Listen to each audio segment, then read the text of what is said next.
because we think talent is evenly distributed, but it's just opportunities that are not.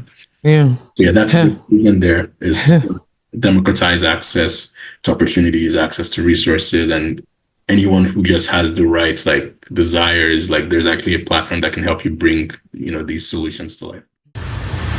A growing health, wellness, and leadership podcast designed for you to become your most empowered self.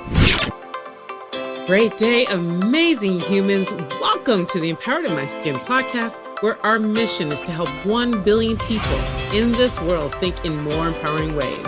Empowered humans empower humans. So you are the right spot to become a lead domino for empowerment today. So let the show begin.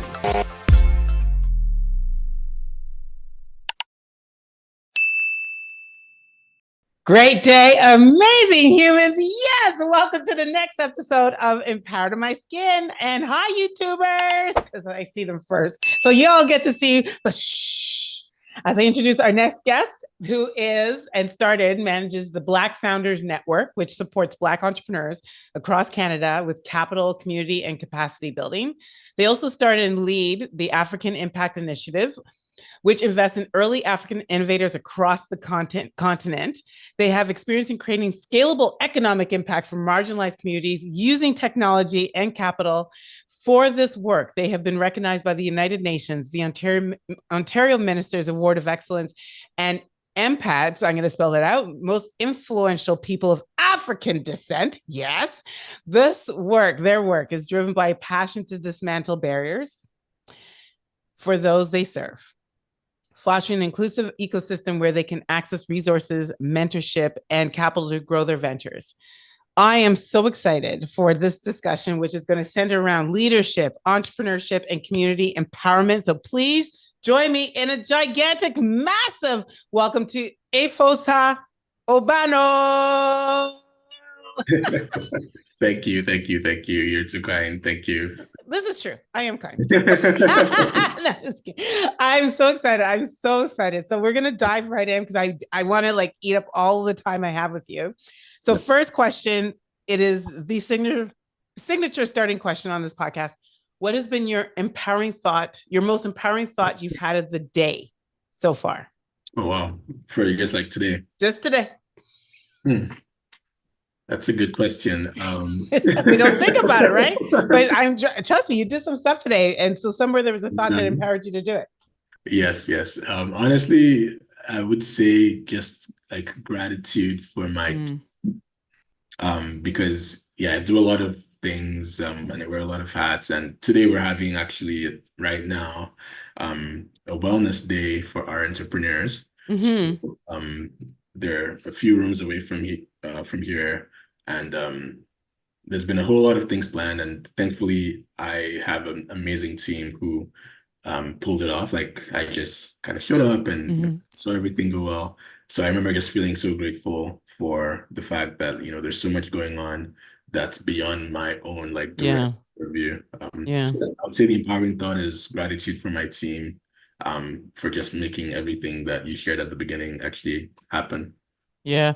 And I have to say, I truly do believe what you reflect, you project. So there's some, if your team sort of came up with that, curated that, and has launched it and executed it, it comes from leadership, right? And so, kudos to you and your team and I love that. As someone who is intoxicated in wellness habits, I really love that. And so definitely not part of the interview, but would love, because I understand that this is something new that you've actually invited into your cohorts.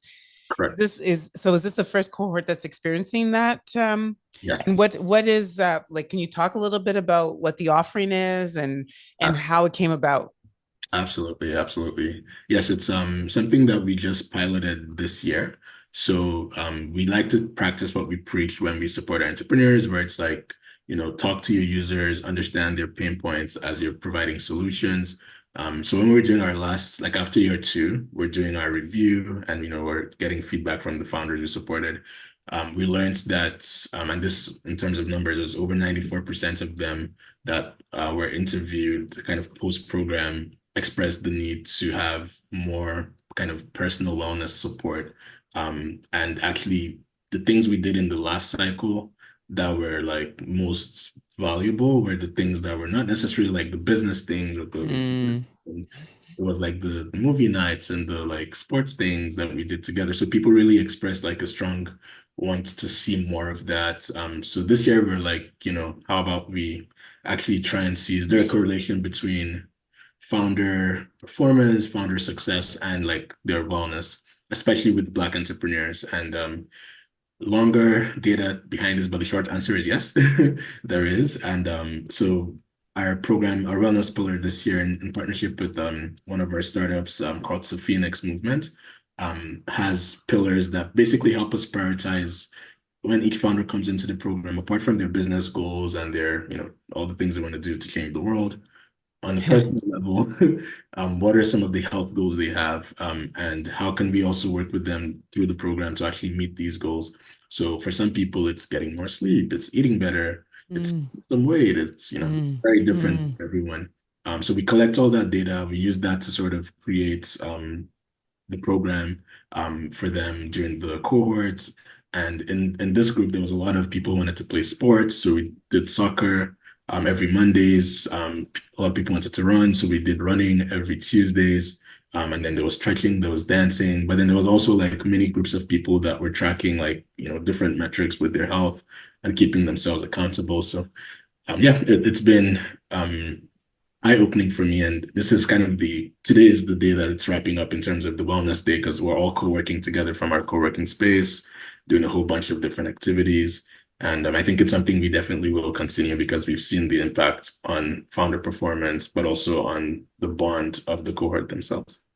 I am so impressed. I just have to, I'm just going to give you your flowers probably many times through this interview, but I'm going to tell you why. And it's so interesting because I have, so throughout my career, I've had a lot of opportunity where I've had to travel. And it's interesting because fundamentally what came up for me is one of the practices I've always said is, it's not because I'm now taking on business travel, which for a lot of people, they just, oh my God, business travel, I'm going to put on weight and this, that, and the other. And they're scientifically, there are numbers, like even with COVID, like there were numbers that were put out that this is the average amount of weight that people who travel for business gain over the course of a year. And so I was like, oh, that's not going to be me. That's not going to be me. And so what I actually do is I have all my food. It's prepared, it's shrink wrapped, and I pack it in my suitcase. But then they're like, oh, but then you have to check in a bag. And I'm like, you know what? I'd rather wait 10 minutes at a carousel than have to try to take off 10 pounds of fat, And so what you said to me, that's the edge. Like we're not just human doings, we're actually at the core human beings. And I think that's probably why you have seen that was what people, as much as there's the work that they need to do and all this and the other, when we're in our state, like when we are feeling great internally, that drives everything else. It organically drives it. So kudos to you. I'm going to just share as a tip, as part of a wellness intro to your wellness program for next cohort. Maybe you can trademark it in KT, but maybe encourage them to write a to-be list before they write their to-do list. So oftentimes we put things on our calendar that we want to do. And we forget to put the things on our calendar on who we want to become. And so like, if you want to become somebody whom is more connected, then on your to-do list, then you need to have moments of creating those pockets of connection, like networking and all this and the other. And you feel less exhausted by the end of the week, because by the end of the week, you're like, oh my gosh, I've grown as a human being. And you realize it's because you did things that, your inner desire. Yeah. That's brilliant. We definitely will. We'll give you your credit for that. Your to-be list. Yeah. I do it every week. I have, you'll see it every week. I write my, who I want to be this or become this week, or focus on being this week. And then I make sure that in my to-do list that I'm actually that's how I'm showing up in my experiences, or there are actions that I have on my to-do list that are helping me drive that. That's amazing. It's amazing. Yeah. I have to shout out the team. So as much as I appreciate the credit, it's not me. Kimberly, Faiza, Malika, like the people who really, lifted the weight. Erica, just in case they're watching this. Yeah, they are. They're not just in case. You're gonna have a team sit down. It's gonna be a watch party, and they're all gonna be there. High five. I Let's know. envision that. There's gonna be like, yeah. That's gonna happen. It's gonna happen. Yeah. Honestly, So thank let me you. now get into let's now Natural get into the interview. interview. Yeah. So you happen to call it that in year two. So I just, for all the listeners and watchers, I think this is pretty phenomenal because tomorrow is which when this airs, so October 4th, is the 3-year anniversary of BFN, Black Founders Network, to say it again, and the African it's African Impact, yep. Yeah. Is turned 6 years on September 27th. So that just passed. So congratulations. That's incredible. Incredible. And so let's just now, to get to where we are on today, where you're actually going to be celebrating, where you celebrated and celebrating tomorrow, there's a backstory. So, can you share with us, my question to you is, what was a pivotal moment? What are some key influences? But what led you to starting, let's just start with BFN, and then maybe you can then, grow into all the other work. Yeah. Absolutely. So for BFN specifically, a few things. One, my lived experience as a Black entrepreneur. So because I had started African Impact before that, that was my first foray into real entrepreneurship, starting something as a Black founder. So in a lot of ways, I faced a lot of what I guess BFN is solving for other Black founders. And then the other thing, I guess, was maybe you call it timing, and almost like everything I did before BFN prepared me for BFN. And because even prior to working with BFN and starting African Impact, I had also worked in the technology space with Dell Technology. Yes. And my portfolio was very focused on startups. So I used to help startups to scale and sort of digitally transform. So I fell in love with startups since then. So those are some of the factors, but the real reason behind everything, and this is a safe space, so I'll be transparent, is really my faith. So God. Yes, God. let's just the G-O-D. Let's just G-O-D showed up. I love it. 11 minutes in. It's good. He was there from the beginning, but he's just like, when are you going to call out my name? Okay. Okay, go on. Your faith. Go ahead. Yes, and actually, fun fact, like Efosa, my name actually means God's wealth. Oh, nice. Mine's God's gift. Yeah, I know. Like my mom is Igbo, so so I think there's something about names, right? Like just the significance of them. And for me, like over time, definitely God has revealed to me more and more that, my name is my purpose. So that's also been a key factor. But I couldn't tell you that I knew that this was what I was going to be doing. I was at Dell even before then. So this short answer is that he kind of revealed things to me over time with some experiences that drew me closer to him that I had years ago. And it's still, even as we're turning 3 and 6, it's still sort of I have no idea what he has planned. Yeah, he has big plans for you, my friend. Big. I've learned to sort of be obedient, look too far ahead. Like he's in the driving seat and it's like, okay, this is what he has for us this year, and we execute on it. And so when I'm in board meetings or all this very official things, and they're like, oh, what's your 5-year plan, your 10-year plan? I don't have one, because he's taught me that if I can conceive it and plan it, it's too small. That's not his plan. I can't plan what he has for us. So that's the sort of real answer behind it. And it's been a great ride. Like I said, the team has been amazing. He's really blessed me with amazing people to help sort of carry the vision forward. We've had also some really amazing partners too. I love it. And just, I want to, I'm so happy that you went there, because, talking about faith is so key and imperative to me. So really, really happy for those that are listening and that can really get it. So for me, I know that, the big plan that God has in my life that was instilled in my heart is to help 1 billion people think in ways that are empowering. I have absolutely no idea what like that's going to look like. And it's really truly none of my business. But when I figured that out, when I understood it in my name, and you're right, God's gift, every time people call me, is like, am I a gift to that experience I'm having with them? You know, and so I've put it on my human to say that every experience I come in contact with must be better simply because it passed by me, right? Well said, well said. And So, like I said, I've been a big fan from way back, and even one of the inspirations to be confident enough to be vocal. Like I follow her on Instagram, I have LinkedIn to see, and I'm like, how is this like senior leader in sort of a corporate Western society, this confidence about speaking and being like her true self about this? So that was a big inspiration behind my confidence in even doing that. So you obviously wouldn't know this. So thank you for. Yeah, no problem. I appreciate that, but I do truly believe in the work that you're doing is that you are also opening up what God has placed in others that they just can't see for themselves. And you happen to be the vessel that's helping them either accelerate that or even just start to give and shed light on it, right? So kudos to you. So just the question is, for a lot of people, it's hard for them. Like there's so much noise and there's so much like, is that God? Or is that? Yep. So maybe you could talk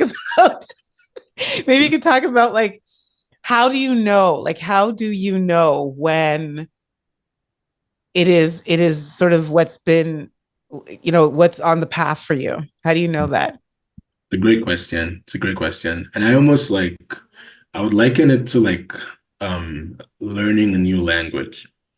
Like what I mean is like likening it like our relationship with him, like sort of how we steward that and grow that.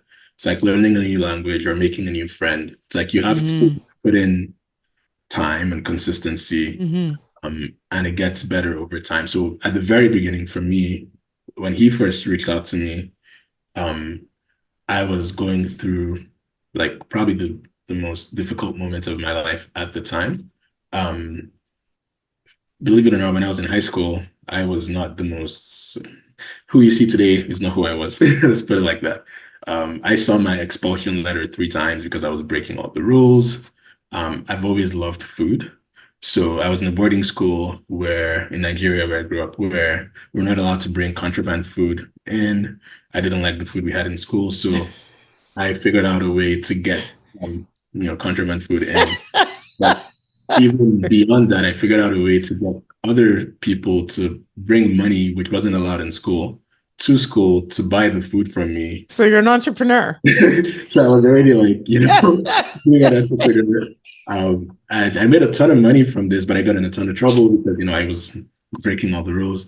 And from all these experiences, so when I was almost like about to get expelled the last time, this was like 2 weeks before graduation, I had to turn to God like for the first time in my life, because all my other tricks and sort of things up my sleeves weren't working, because I would always get out of trouble each time. But this time it's like the administration was like, no, like, and in hindsight, this is God teaching me a lesson about, discipline and, following instructions. So I turn to him, then I pray, I cry, like everyone's getting ready for prom, but I'm so like sad that I'm about to like waste my parents' 6 years of paying my school fees. I had gotten into University of Toronto, but this admission was conditional on me graduating from high school. So, everything was on the line. And he sort of showed me so much grace and mercy in that I was able to get everything overturned. I still missed my graduation ceremony and prom ceremony as punishment, but I got my diploma. So this time he spoke to me, or kind of in how he made it clear, because literally it was as soon as I finished praying the last day, and I'm like, God, if you do this for me, like I will, take you seriously. I will devote my life to you, blah, blah. And I come out of the chapel, and the person who basically helped me figure out how to get out of the situation was just coming from the principal's office. And he's like, oh, like, I was just looking for you. Like, something told me to find you and, go talk to the principal because blah, blah, blah. Everything he said I did, and I did it. And that's how, everything worked. But, I come to Canada, and I'm like at U of T and it's cold and everything's difficult. U of T is really hard. So maybe the first year I'm like, trying my best to be a good boy, but then after the stress of like adjusting, and that's a whole different topic, right? Just like culturally adjusting to a new country, Yeah. the Yeah. weather, the food, um, things were really difficult. So I kind of straight off again, in my first year, second year of university, and my social skills, if you will, like I'm starting to organize like these parties and organize club nights, organize a lot of things, get into a lot of things I shouldn't be doing. Um, and I get to this very bad place again, and God again in His kindness and His mercy, um, but also with a lot of heartbreak in my situation. This is 2016, like one of the lowest moments of my life at the time. He spoke to me in a more clear way this time because in this week I had failed like some course that I really needed to pass to like graduate. I had also gotten the person who I was dating at the time, we had broken up. And then I had lost a lot of money. Like this happened like in the space of like 2 days. Like my whole world is crumbling. And so it's the most pain I've felt since my graduation Yeah. situation. Hmm. And of course, I remember, okay, everything else is gone. My girlfriend, I would typically cry to her or whatnot. I can't talk to her because we're not together. So I'm like, okay, God, I remember you again. Sorry that I'm back here and it took me all this to happen. And I'm like, but this time I wasn't even sure if he was real because you come to a new country and you hear all these things, and Yeah. so part of my cry was like, are you even real? Like, if you're real, please show me that you're real. And there's a verse in Jeremiah that says, like, if you seek me and seek me with all your heart, you will. Yes. Yeah. So even when I tell friends and people who have like questions, like if the desire to know is really genuine, whatever race or faith or whatever you believe, Yeah. Yeah. and you just ask him with like that true heart of really wanting to know the truth, he Yeah. will reveal it to you. Yeah. Because that's what I did then, but that was also like even catalyzed by all the pain I was feeling at the same time. Hmm. Did that and like I made that prayer like someday. The next day I go do some very stupid things, kind of to get my mind away from. And then the day after that, my mom calls me and my mom tells me, um, so she has a cousin who's a pastor, and she tells me like, oh, like the cousin just randomly called her today, and letting her know that God spoke to him and had a message for me. She doesn't know what the message means. He doesn't know either, but the message Hmm. that he heard my prayer 2 days ago and wants me to know that he did and he's real, but that he wants me to seek him more. Mm. And that he saw what I did yesterday, Wow. and he, was upset about that and doesn't want me to keep doing that. Wow. That shook me to my core. Your core. Yeah.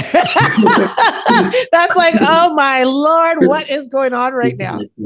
And I'm like, wow, okay, so because before then I thought he's up there, we're all here, and I didn't know it was a personal thing. So, anyways, long story short, after that, I'm like, okay, what does it mean to seek God? I go Google it, and it says like, oh, the Word of God, the Bible. So I'm like, okay, cool, let me read the Bible. I start reading the Bible, and that summer he changed everything around, um, very quickly from like 0 to 100 in a way that like because of timing, I won't go into details here, but like, yeah, he turned everything around.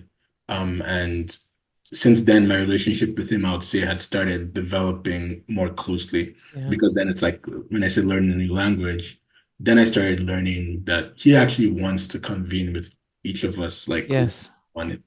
Yeah. And so I started sort of building that muscle and spending time with him more in the Yeah. work, quiet time. So yeah, like he can be as involved as we want him to be in our lives, Exactly. but it takes a lot of like you have to like love it so much because you see the fruits of it, and it's almost like your best friend. He's my best It's friend. Like, intention. Yeah. It becomes who you are. Yeah. And I think our names, and back to what you said originally, I think I think the benefit of people calling our names is that if we have truly attached meaning to it, then mm, they're also helping to call that forward for us every time our name is called. Like it's just that reminder, right? And that responsibility. But thank you for sharing so vulnerably. I love it. I one of the things I do every day, like when I pray in the morning, actually, as soon as I finish praying, I say, and now I open up the prayer for the day. Mm. Because everything I say today, God, whether I'm talking to somebody else, please treat it as prayer to you so Mm. that I receive back through that person from you, you know? So it's just, I open up the entire day as a day as open prayer, right? And Beautiful. some days I probably close it unintentionally, but It's hard. It's but for hard. the most part, I don't have bad days. You know, Mm. I have situations that I feel viscerally like a change or shift Mm. in my demeanor, or you know, something internally more so, like it connected with something. And so when I'm most alert, I recognize that, okay, it's just there's something here I'm to learn. Yeah. Exactly. And that's the beauty of not doing like doing life alone is so hard. Like doing life Yeah. like With God is everything. everything, because Everything. It's everything. doing life how Awesome. hard it is. Like, Yeah. yeah, you help us get through the situation. So Yeah. definitely I encourage anyone that has those questions. Like, it's not a 0 to 100 thing. It's taken years, and Yeah. it takes consistency. But at this stage, it's more like the quiet time. And that's the other thing too, because I have a lot of close Christian friends. He speaks to us different. Like, you know, some people like dreams, like he really talks to them through their dreams. Yeah. People in their spirits, they're in prayer. Yeah. So there's, it's not a one size fits all in my experience as Yeah. well. But say if your heart posture is really genuine, he will sort of reveal himself and establish that close relationship. Yeah. One of the most, and then I'll move on here. I should have added at the beginning, I said, we're going to sit down. Well, we are talking about leadership, faith-based leadership is what I call it. But one of the most profound statements I heard that I took into 2024 is, my existence is evidence of God's faith in my abilities to navigate this life that he's given me. And so Mm. it's even bigger than my faith, right? Like, and so it's his faith that I'm latched into. Yeah. That's Yeah. Yeah. yeah. I'll send that one to you. You can. There's gift number 2. Let me just keep dropping those in kitchen gifts. Anyway, so it's not lost on me. So when I ask this next question, I'm going to ask it more from a North Star. It's not lost on me when you said that, you know, when you're asked about what's the 5-year plan, but more so vision, right? So when you start to think about the long-term vision that you have for Black Founders Network and the African Impact Initiative, what is that? And how do you see that vision shaping the future of Black entrepreneurs and innovators? Yeah, great question. Yes. So I'll kind of start with our vision statements, which I think actually capture it Yeah. really well. So for BFN, really we envision this world where we have thriving Black founders and Black-led startups from every industry and every stage, where it's not so like, oh wow, BFN or Black founder, like it's Yeah. not such a big deal, because you don't have a white founders network, for example, right? Yeah. Yeah. Yeah. When I was growing up, That's true. you know, not like 10 fingers, like, Mark Zuckerberg, Bill Gates, Steve Jobs, like before I could get to a Black entrepreneur that I even could see as a mentor Mm-hmm. be. And we want a world where, no matter how you're counting, like you're counting Black founders because, that's the status quo. I probably wouldn't have a job anymore because there would be no need for a BFN, but I think that's when we've succeeded, when like, so that's the vision there. For the African Impact Initiative, because I kind of wear both hats, and I think you might be able to relate with this depending on if you grew up here or back home, where like you have the identity of course, being in Canada, a Black person, but like kind of being born and raised, for those of us who are back home, an African or Nigerian or Kenyan, wherever you're from, there are some unique challenges that, in that identity we face, on the continent and even when we immigrate here. So African Impact Initiative was born out of, trying to solve those challenges, and really with the premise that we are the people, like kind of the African, youth, African innovators, like we are the ones who should solve those challenges for ourselves. So we're really trying to create a reality. Our vision is a reality where it's never too early or too difficult for early/young Africans to bring their ideas to life, and solve the biggest problems that we're facing as a continent. And it's kind of the catch-22 of trying to job search and being told that, like, for your first job, and being told like, oh, you need 5 years of experience before you can get your first job. Mm-hmm. When I was trying to start African Impact, we faced so much difficulty in getting support because I had no experience at the time doing anything. Mm-hmm. Mm-hmm. A lot of my peers and a lot of the people who joined us to start it had gone through the same thing. We moved from our different countries and we had all these bright ideas to, make things better back home, but we were just like students and no one was taking us seriously. So we're very big on supporting early innovators who are like us at the time, that have these bright ideas, lived experiences with the problems, and want to bring solutions to life.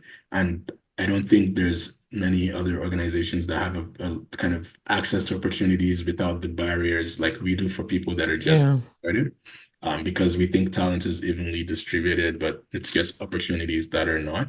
Yeah. So yeah, that's the vision there, is to democratize access to opportunities, access to resources, and anyone who just has the right like desires, like there's actually a platform that can help you bring, these solutions to life. Mm-hmm. And what are some of the most effective strategies that you have? And so, sorry, before I get to that question, just for clarification for myself. So BFN is more so for supporting Black founders in North America, in Canada? Correct. Canada today, but ultimately, eventually in the diaspora. In the diaspora. And then African Impact Initiative is for building innovation within the continent of Africa. And correct? And is it open to all Blacks or of African descent? Of African descent. Okay. So, awesome. Yeah. Very good job. People have a hard time usually like. Well, I think I listen. I really, I like to say I'm a good listener, but that's what I think I just understood was what the distinction was. Awesome. So, what have you seen, and maybe in both cases, because there's a phrase that's going to be the quote of this because it just passed by, and you said talent is not. Talent is evenly distributed, but opportunities are not. Right. So I love that. That's the quote of this episode. But what are some tactics or strategies that early starters have really have you found to be most beneficial? Mm-hmm. Great and repeatable, like blueprint? Yeah. Great question. Yes. So I think on both sides, there's a few themes that I've seen really important. One, the first theme in general is just a real dedication to community-driven solutions. So before both AII and BFN, there was a lot of time spent talking to the people that we were building it for. I spent like a year with BFN, one-on-one interviews with Black entrepreneurs, to understand really the challenges that we were facing and how to build a solution. With AII, I spent 2 years, between 2016 and 2018, doing the same thing. So the rapid growth, if you will, and success of both platforms, with BFN, we've supported over 10,000 people, AII over 5,000 people, is because it's truly, they feel like it's theirs. Like there's an ownership they have, which you can't like rush, that's done, building community.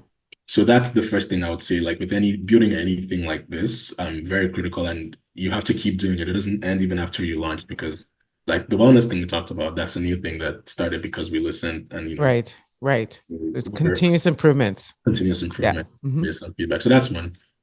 Two is, as it relates to like democratizing access to opportunities for those at the early stages, capacity building is critical because we are, marginalized communities often have been out of the loop compared to other demographics with like the right spaces, the right same thing you could even see in the corporate space too. So if you want to, it's not just about, yes, provide the resources and sort of that's very critical, but prepare us to be able to effectively use the resources. So capacity building, very critical. And in both cases, sometimes that can be done. That's not always most effective within the silo of our community, right? Because you don't know what you don't know. So We've been very like allyship so critical, just with the right level of engagement, education, and just like I guess posture. So we have to really make sure because it's a delicate space. But yeah, we've been very kind of clear that we can't fight this battle alone. Mm-hmm. Engage the right allies. But capacity building, once you get the capacity building right, and you tailor it to the different stages, that's the other thing. Um, it's harder to do that because then it becomes very broad. Like for BFN, we had to make it sector agnostic and stage agnostic because when we did the research, we just saw that that's the reality on the That's ground. correct. Mm-hmm. But that's harder than doing like focus on tech or focus on AI or whatever, because so those were some of the things we did like early to sort of design the programming to suit the needs. And please provide the actual resources. That's Yeah. There's so many programs that give like free trainings, free this, and don't provide resources. They're great, but we are like over freely trained, over freely mentored. Like we need resources, Even in corporate. you know. So I Yeah. tell my peers, like, And educated. yeah, Yeah. like I tell my peers when we're having proposal conversations with your government, corporate sponsors, don't design a program that doesn't have resources going to the participants. Like we Yeah. haven't up those. So that's the other thing. Like everything we do, and compared to like if I say 100% of the funds we've raised, like by God's grace, we've raised over 10 million like in both platforms. Like more than half of that has gone to the pockets of the actual people that we're serving. Mm-hmm. Mm-hmm. Because that's like the only way that we actually see the growth that we want. Mm-hmm. Mm-hmm. So yeah, I think that's a unique part. And the last thing I would say is it's important then to try to like tackle it from the roots because young people, like again, I think of myself growing up, we need to have the next Nkechi, the next Efosa that's like 5 years old, 10 years old today, Mm-hmm. see a better potential future for themselves. Yeah. Yeah. Like, we have to celebrate. That's why we celebrate Black excellence. That's why we're doing the events, Yeah. blah, blah, blah. So that like you're planting seeds in their hearts that like, okay, I don't have to only just be like, I don't know, social worker or whatever I see in front of me today. Like I can be freaking Bill Gates. I can be, whoever the equivalent of that is. So that's the other thing too, like very intentional doing of like showcasing what's possible, focusing on the younger generation. Because if we don't do that, we'll have the same problem. Like we'll basically Yes. all of us today will go away, and then the next generation will come and they will have those same barriers. So Yeah. we also really try to. It's not like very easy to get funding for stuff that has to do with kids, but like we're always trying to like, as much as we're helping older people today, the younger generation, like planting those right seeds and having them engaged so that they can kind of increase what they think is possible for them. Yeah. That's the thing that I think would be critical. I think that's great. I love, and wow. First of all, kudos on the achievements that you've had in both organizations. What was the impact of George Floyd? Yes, as sad as it is to say, I think there was a big awakening. That's almost why BFN exists, like the timing of when BFN started, for example, and with a lot of the other initiatives. And it really hurts that like that's what it took, because prior to that, it was the same stats were there. Like we just started like quoting them after. Yeah. It's like, believe us now. I know, like, and I worry that like I worry that the trend then, how do I put this in a politically correct way? I know where you're going. Like, I worry that, I hope it doesn't take something else like that to sort of keep the same energy. The energies are dying. Yeah. And I think the challenge, what I'm going to say is fatigue, right? So I saw it coming in, and I know, I mean, in the circles and the opportunities that I had, I really had to challenge people like, this has got to be a long game. Exactly. It's a long game. It took us a long time to get here. It's going to take us a long time to get out. And we're talking about this is systemic. It's at a systemic level. But we need to tackle it from all efforts. And I think what we're experiencing now is some fatigue. Exactly. And the focus has shifted. Yeah. Yeah. But I think what I also think is like, I think we need to then figure out how do we not need to have a Well, lot that's of it. external Yes. support. Yes. That's where I think the work is, Right? the work is now evolving more so, Yeah. which is why I still feel we're thriving, which is yeah. So yeah, so there's still a lot of work to do, which is interesting because I wanted my next question to you is typically I'm going to tackle it from a different way. So typically we talk about like what are your challenges? I actually want to know what has become easier for you. Hmm. That's a good, yeah, like I was ready for the We often, yeah, I mean, like we often don't celebrate the things that are actually that is like true. 5 years ago, I would never have been able to have done this, right? So That what's is become true. easier? No, definitely like just the compounding effect of the work that we're doing. Because now, for example, the entrepreneurs that we support, like, years ago, today now they're doing so well that they're like investing in the younger ones. They're like providing like office space. There's like so much going on that the network is actually functioning as a network, and it's like grown way beyond like my own purview. Mm, That's become much easier. So there's almost never an ask that we get from anybody that that somebody doesn't have yeah, the yeah, capacity to do. Even if it's the actual resources, like literally a founder in a cohort um this year, he needed like 100K to like prevent something from going wrong. I didn't know we could mobilize 100K this quickly. Like literally 100K like in the WhatsApp group got mobilized. That's the degree of like that's what's happening right now, right? And yeah, that wouldn't have been possible, years ago. yeah, So we're seeing some of the fruits of that. So that's one. And then the other is, yeah, I guess again, I keep saying my team, but I've been really blessed with amazing people on both sides, really, with African Impact and with BFN. And that's something that I've also seen to be like a gift, if you will. yeah, It's like I've made some bad people decisions in the past. Like when I say bad, I mean with my own wisdom, mm, just based on expertise and based on, what you think. But, a big lesson that got taught me was, or has taught me is like, as with everything else, even the people, like if you ask me for a person, I will send you a person that I kind of prepare for you. yeah, And ever since I learned that, like, yeah, it's been blessing me with amazing people. So awesome. yeah, that's also become like a big Yeah, lift yeah, because as you know, yeah. and It's we have important. this huge, Important. but yeah. So Yeah, those that two. alignment's important. Yeah. Oh, oh my gosh. Anyway, so first of all, I didn't even get into like some of the technology questions I wanted to, but I want to respect the time. We're gonna have to have you back on here for sure. Yeah, but I'm actually really in love with our conversation so far. So I'm gonna take us through some rapid thrivers. Okay. So when you think of someone who empowers you, who comes first to mind and why? My mom.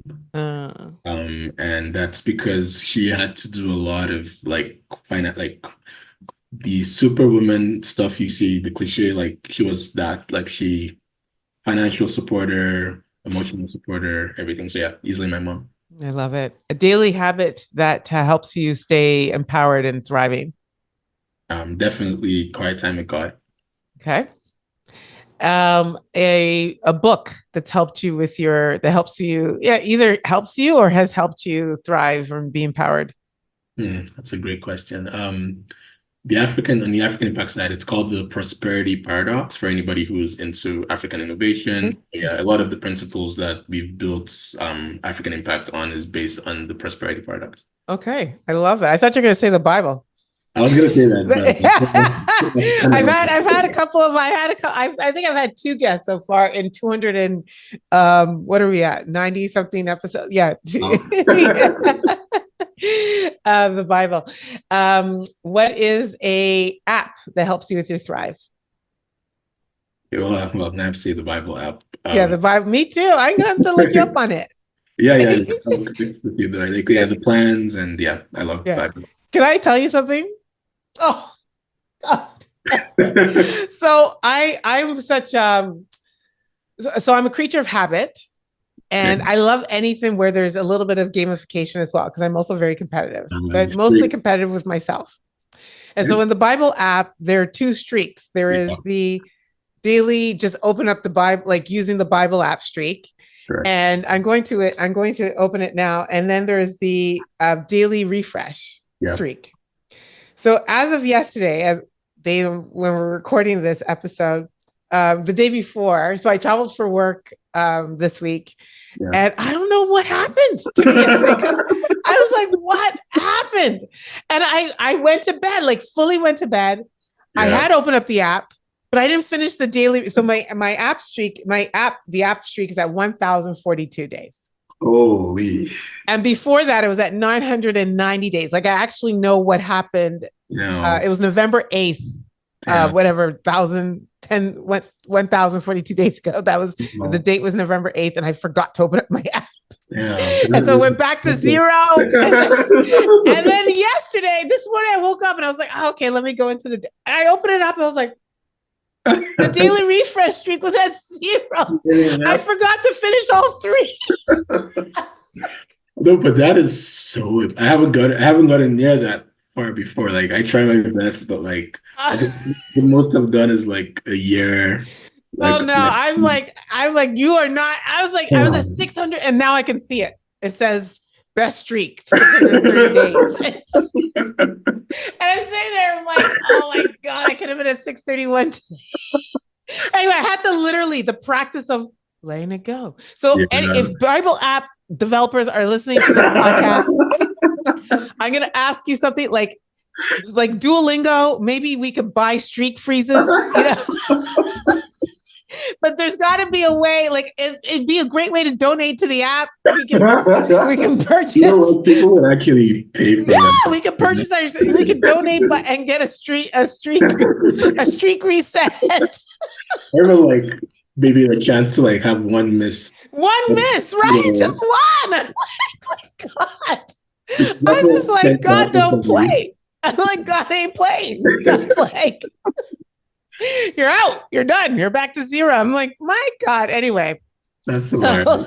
I love it. And then my final question for you is, as people see you, well, this is my final rapid thriver. As people see you running BFN and running African Impact Initiative, what's one misconception that they have of you? That's a beautiful question. And very well timed. So sorry, it's not going to be a rapid fire answer because that's okay. That's okay. I'm having fun with you, man. So this is something I'm currently struggling with, and I'm gonna like probably at the end of the year like make a post about it and just ask for help. But I'll share it with you. So one thing I promised myself at the very beginning of this journey was to be as accessible as possible. Because I remember at the very beginning, like I used to like try to reach out to people to get advice and then I hear back. And so I was like, I'm like, I will never be like that. I'm always going to be like. Go on. I want to hear where this is going. Because I might have to learn from you. Go on. So like, I've tried to practice that, I give everyone my number. I'm like, and like, things have obviously now taken off, and it's like, and I don't have like an EA or anything. Like it's me, I read all my messages, like, so it's becoming really hard to keep up. I'm just laughing because I still to this day. So anyway, go on, continue, because I want to hear what your solution is. I don't know the solution. That's not but the misconception is like, because when I meet people, like I like being very present. So I'm always like have a great conversation and give you my number and everything. But then so they tend to expect like the same energy after the conversation ends. Like, they send me the message and like, trust me, I try my best. Like I spend hours responding. Like right now, I probably have like literally 280 something texts, like from 280 something different. I get you. I'm gonna have to respond. So anyways, people, it's starting to like give the vibe I don't want it to give, because it's like no one sees the full picture. So it's like, oh, you took so long to get back to me, but we had this great conversation, and you're not like, people say so many good things about you, but it took a week to get back, and it's like, so I'm having a hard time managing that,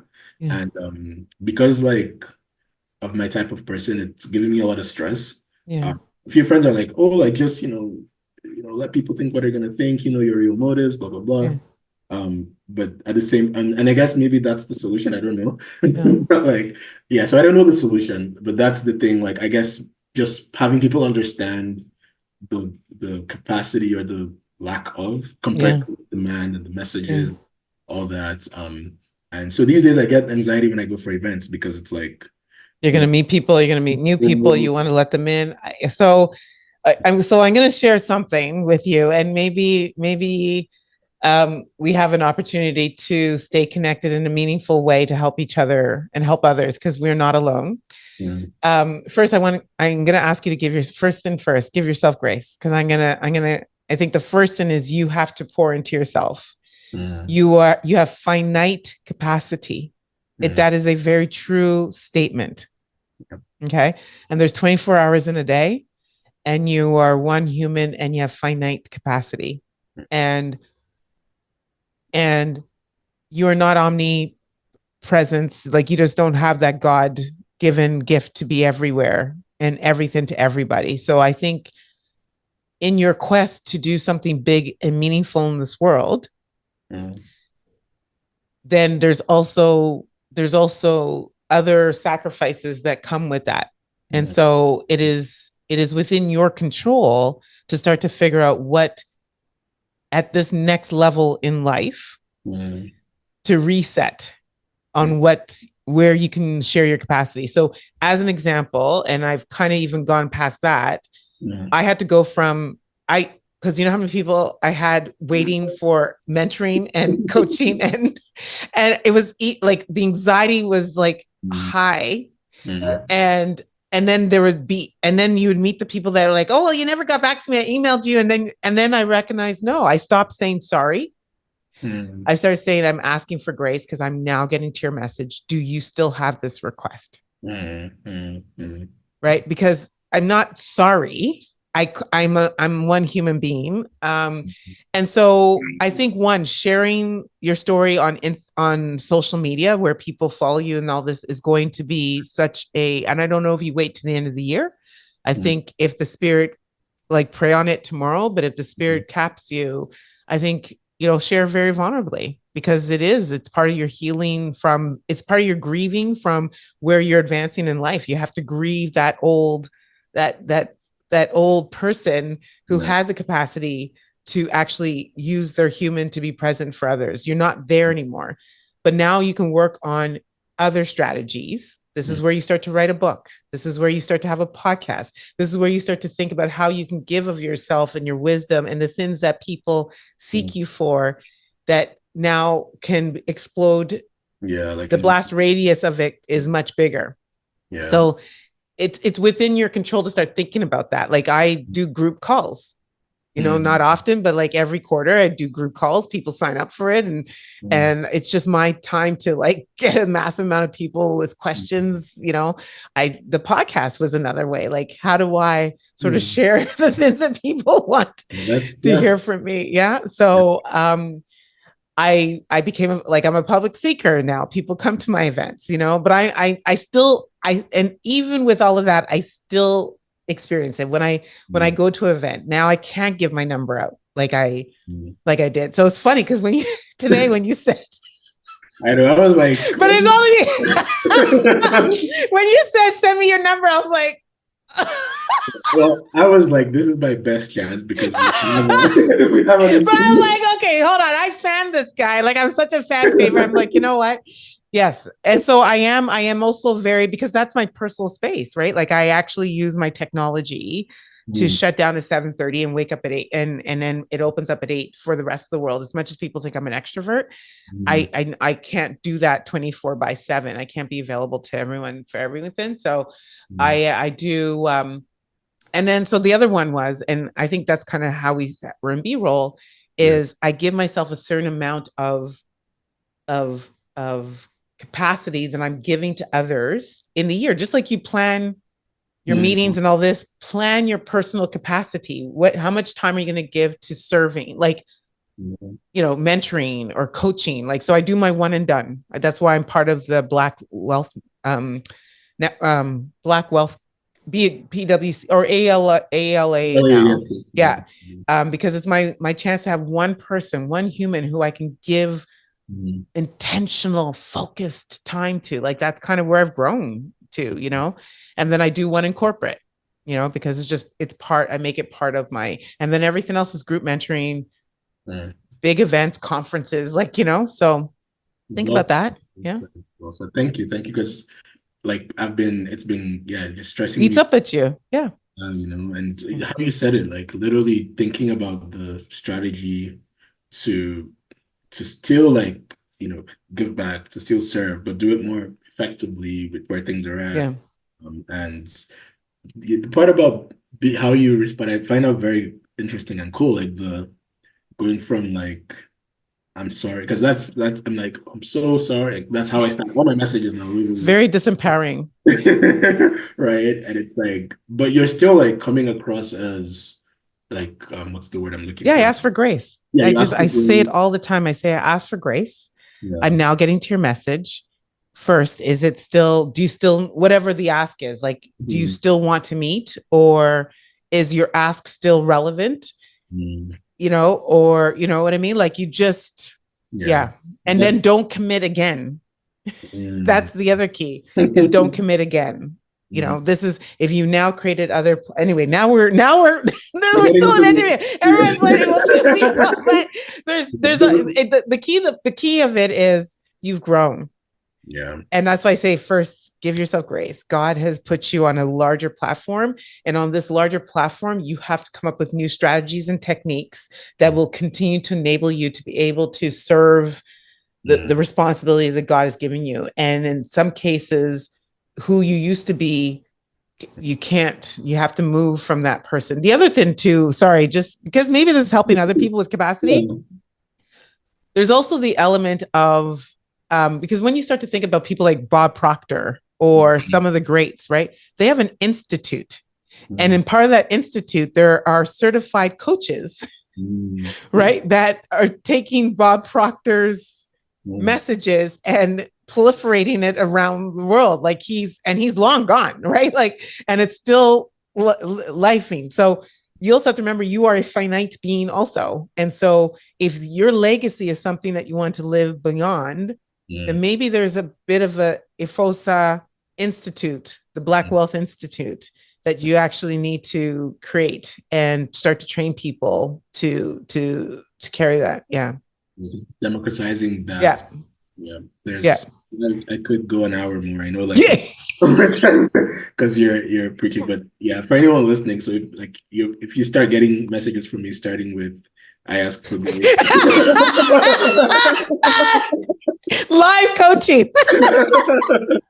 Live That's coaching. brilliant. That's so brilliant. Thank you. Yeah. I will pray on it, and Yeah. like you said, I might even do it early. It's been on my heart for a while. You're the first person I'm actually sharing it with. Kind of. I'm blessed. Yeah. Thank you for that. Yeah. So where do we find more of you, my friend? Great question. On any social thing with a handle, it's just at Efosa Obano. LinkedIn is Efosa Obano. So Instagram, Twitter, Yeah. Efosa Obano, and LinkedIn, just search Efosa Obano. And yeah, I will do my best to respond to you. Anyway, we'll talk offline, but I always tell people, if you message me on LinkedIn or any of my social platforms, we're not that close. Like right. So I'm just not, yeah, if I don't have an EA, I'm not managing those inboxes, right? There's social spaces for me, and I do get to them when I can. So I will share all of the links in the show notes. And as a final parting question, this podcast is called Empowered in My Skin. I would love to know what that means to you. Yeah, honestly, that means the conversation we just had, like thank you. I want to thank you for having me, especially for this last piece because it wasn't even scripted. But like, you said None of it was something. scripted. Don't let them think that we practiced this interview. Well, We none of didn't it was practice it. scripted. None of it was scripted. What I meant to say was No, even I get it. I get it. like that's so long. It was meant to be like a short answer. But the essence behind what it stands for, and I've watched a few before, and I felt that way, but I didn't think I could feel empowered being interviewed about it, if that makes sense. Yeah. So that's exactly how I feel right now. So yeah, please keep doing what you do. And the way you said it, like the sorry thing and then the ask for grace thing, literally you said it like that's so unempowering by saying, Yeah. like, yeah, that is so unempowering. You know? So anyways, like all that to say, like that's exactly how I feel now. That's the best way I could describe it. I love it. And I'm going to say this. I actually love you. I love you unconditionally, and I'm smiling. My cheeks are hurting.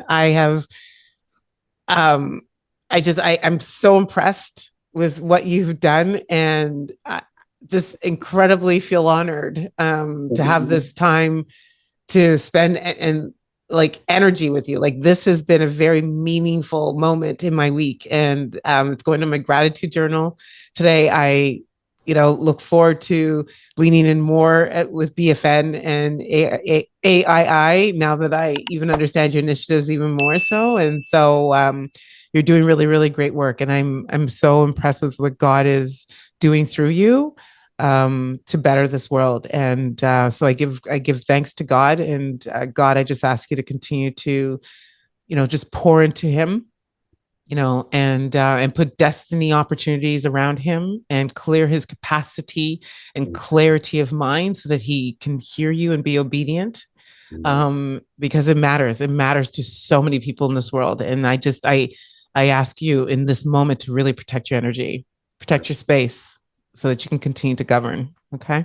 Thank you. Thank you. I can't Yeah. wait to this interview and to be smiling as well. Thank you. You have no idea. Like, I've been such a fan for the longest time. No And problem. That might be the first prayer I've ever done. It wasn't even meant to be a prayer. It was like sort of like giving you your flowers. And I was like, okay, God, Anyway, I cherish you. I cherish you.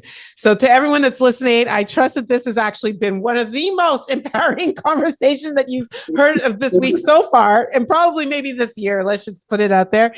And I thank you for listening. But sadly, this is where we have to say, we're out. Bye-bye.